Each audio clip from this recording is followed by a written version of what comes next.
उनके हक की बात करिए, उनको भी आगे करिए, उनके भी ट्रैक्टर चलने दीजिए। मैं तो ये कह रही हूं, इसमें किसी को क्या आपत्ति हो सुप्रिया सकती है? सुप्रिया श्रीनेत बिल्कुल कोई आपत्ति किसी को नहीं होनी चाहिए। सुप्रिया श्रीनेत, आपका पॉइंट वाजिब है। Supriya Shrinate, hear me out, आपका पॉइंट वाजिब है। आपने भी इस देश में 70 साल राज किया है, हो सकता है 68 हो 72 हो, टू बी प्रिसाइज 70 साल आपने राज किया है। मैं आपसे जानना चाहता हूं, आपके समय पर जो विरोध प्रदर्शन हो रहे थे, उस समय पर अन्ना हजारे का विरोध प्रदर्शन हो रहा था, क्या अन्ना हजारे को आप लोगों ने क्या रिपब्लिक डे परेड में शामिल किया था? ऐसा कोई पूर्वकालिक कोई ऐसा आपके पास एक्सपीरियंस है तो शेयर करिए जनता के साथ। भारतीय जनता पार्टी को कटघरे में खड़ा करिए। सुधांशु त्रिवेदी से सवाल पूछिए, आज तक आपने ऐसा पिछले 70 साल में आपकी सरकार ने इजाजत दी है ऐसे? तो बताइए, जानकारी में लाइए लोगों की, जिससे सुधांशु त्रिवेदी और इनकी पार्टी पूरी तरह से एक्सपोज हो जाए। बताइए मैडम अमीश जी, इससे बढ़िया सवाल अमीश जी आप मुझसे पूछ ही नहीं सकते थे। मैं शुक्रगुजार हूं, साधुवाद है आपका, आपने मुझसे सवाल पूछा। जी। जब अन्ना हजारे आंदोलन कर रहे थे तो वो दिल्ली के दिल में रहकर रामलीला ग्राउंड पे रह के आंदोलन कर रहे थे। उनके दिल्ली आने के पहले हमारी केंद्र सरकार ने और हरियाणा की सरकार ने एनएच खुद नहीं खुदवा दिया था, नेशनल हाईवे खुद नहीं खुदवा दिया था। हमने अन्ना हजारे को कड़कती ठंड में आसमान के नीचे मरने के लिए नहीं छोड़ दिया था। उनमें मैं सवाल आपसे जो पूछ रहा हूं, आप सवाल उसका बदल रही है। 27 अगस्त तक अन्ना हजारे का आंदोलन चला था। 15 अगस्त को अन्ना हजारे के आंदोलन में आपने क्या न्योता भेजा था? और जहां तक हम आंदोलन की बात करते हैं, यह देश भूल नहीं सकता, बाबा रामदेव को भागना पड़ा था। आपने वहां पर गोलियां चलवाई थी, आपने आंसू गैस के गोले चलवाए थे वहां पर, और रातों रात टेंट पे आग लग गई थी। वहां पर एक महिला की मृत्यु हो गई थी। वो भूल नहीं सकता देश बाबा रामदेव के ऊपर जो अटैक हुआ था। ना अमीश जी, बाबा रामदेव आपके इष्ट हो सकते हैं, मेरे इष्ट नहीं है। मेरे इष्ट प्रभु राम है, मेरे इष्ट महादेव है। बाबा रामदेव इस देश के सम्मानित सदस्य है। बाबा रामदेव किसी मेरे इष्ट नहीं है, आपके होंगे तो मुझे पता नहीं। हाँ, मैं बता देती हूँ, बाबा रामदेव वो व्यक्ति हैं जो चाइना से शुगर लाकर हनी में डालकर भेज रहे हैं, उसको झूठ बता रहे हैं। ये पूरी बात साबित हो चुकी है, लेकिन मैं उनके बारे में कोई टिप्पणी नहीं करना चाहती हूँ।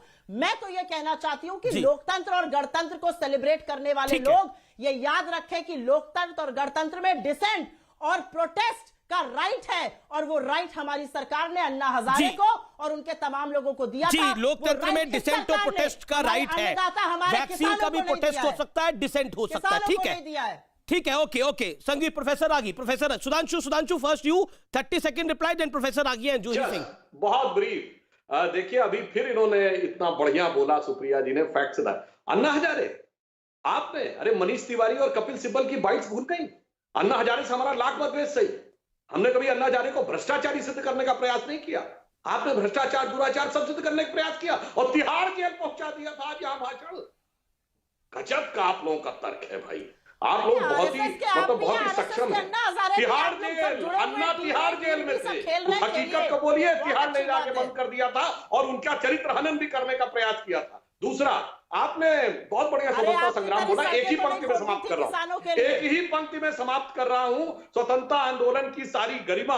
आज जब हमारा प्रधानमंत्री शपथ लेता है तो भारत का राष्ट्रपति शपथ दिलाता है और वो कहता है, विधि द्वारा स्थापित भारत के संविधान के प्रति निष्ठा रखूंगा।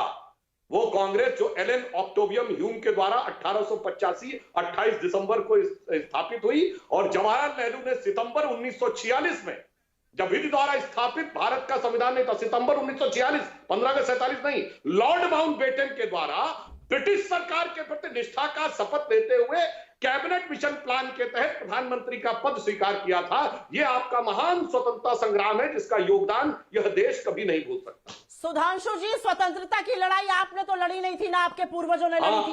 स्वतंत्रता की लड़ाई जिन लोगों ने लड़ी, उनकी अवमानना मत करिए, उनकी गरिमा में रहिए, थोड़ी सी अपने पद की गरिमा दिखाइए। आप सिर्फ एक प्रवक्ता नहीं है, आज आप एक राज्यसभा सदस्य हैं। अपने पद की और संविधान की जो शपथ ली है, उसकी एक शपथ यह भी है कि आजादी की लड़ाई को आप धूमिल नहीं करेंगे, आजादी के दीवानों को आप धूमिल नहीं करेंगे। आप माफीनामा लेके घूमते थे, हम आपकी मुद्दा राज्यसभा में उठाया था। हम वो लोग नहीं है जो 53 साल तक तिरंगा नहीं फहराते थे। थोड़ी शर्म करिए और अभी सच रुकिए, को बयां अभी करिए यहाँ पर आकर। सुधांशु ये सब तो बात पुरानी। अब मैं आप फैक्ट, रुकिए दो फैक्ट और और आप देता सच हूं। बोलने की कीमत अदा चलिए करिए। दो अच्छा, फैक्ट याद और देता रखिए, हूं। ये गलत बात आप कर रहे हैं इस समय। नहीं, अब लीजिए सही और गलत दो लाइन और बोल देता हूं, फिर जो सही गलत कहना होगा और कहिएगा। अन्ना हजारे की बहुत अब बात कर सुनिए, रहे हैं। अन्ना हजारे के आपके समय अब सरकार जब आप बोल ने लीजिए। संसद में बहस अच्छा, ठीक है, आप पहले कराई, बोल संसद में ये मुद्दा उठाया। आप पहले बोलिए। हाँ बोलूंगी मैं। अन्ना हजारे बोलिए। के समय सरकार ने संसद में बहस शुक्रिया कराई, शुक्रिया। देखिए बाकी संसद में मेहमान भी मुद्दा हैं, उठाया बाकी लोग अन्ना हजारे इंतजार के कर रहे समय। हैं। आपके समय सुधांशु, क्या मैं हुआ? आपको वापस जवाब आपके करने का समय मौका में दूंगा। क्या अभी हुआ? प्रोफेसर आप रागी कुछ कहना चाह रहे हैं। आप संसद के एक second Sudhanshu, I come to you. Juhi Singh, doctor Rahmani दोनों इंतजार कर रहे हैं, प्रोफेसर रागी भी। Supriya my humble submission. Supriya, मेरा निवेदन मानिए आप। सुप्रिया, देखिए 20 मिनट से मेरे 3 मेहमान और इंतजार कर रहे हैं जो सम्मानित है। जूही सिंह भी इंतजार कर रही है अपनी टर्न का, प्रोफेसर रागी भी इंतजार कर रहे हैं, डॉक्टर रहमानी भी इंतजार कर रहे हैं। प्रोफेसर रागी, क्या आपको लगता है कि वैक्सीन का विरोध पहले, अब गणतंत्र दिवस का विरोध, हालांकि ये निजी विचार है जैसा कांग्रेस की प्रवक्ता ने बोला, लेकिन शशि थरूर को छोटे नेता नहीं है, पूर्व मंत्री भी हैं और बड़े नेता भी हैं, सांसद भी हैं। ये बहुत दुर्भाग्यपूर्ण है। मुझे ऐसा लगता है कि मैं मुझे ऐसा लगता है कि वाकई भारतीय राष्ट्रीय कांग्रेस नहीं है। ये हमको इस देश को समझना पड़ेगा। ये कांग्रेस नहीं है, ये सोनिया गांधी नेहरू की परिवार की एक पार्टी है, जिसे आप कह सकते हैं इटालियन नेशनल कांग्रेस इसको चला रही हैं। अब तक ऐसा लगता था कि कांग्रेस पार्टी के वामपंथीकरण और इस्लामीकरण होने के कारण यह हिंदुओं के प्रतीकों के प्रति ही खड़ी थी, लेकिन अब ऐसा लगने लगा है कि वामपंथी और इस्लामीकरण दोनों के प्रभाव में आने के बाद, और खासकर से इस्लामीकरण का प्रभाव और वामपंथीकरण का प्रभाव नेहरू गांधी परिवार पर बहुत ज्यादा पड़ा है, क्योंकि बहुत सारे जो सलाहकार हैं वो इसी खेमे से आकर आजकल काम कर रहे हैं गांधी परिवार के साथ। नतीजा यह है कि अब यह राष्ट्रीय पर्वों के खिलाफ भी धीरे धीरे खड़ा हो रहा है। आप किसी ने सोचा था क्या कि गणतंत्र दिवस जैसे ये राष्ट्रीय उत्सव को, ये राष्ट्रीय पर्व के खिलाफ इतना बड़ा भद्दा मजाक कोई करे, उसमें इतनी बड़ी घटिया कोई राजनीति करे?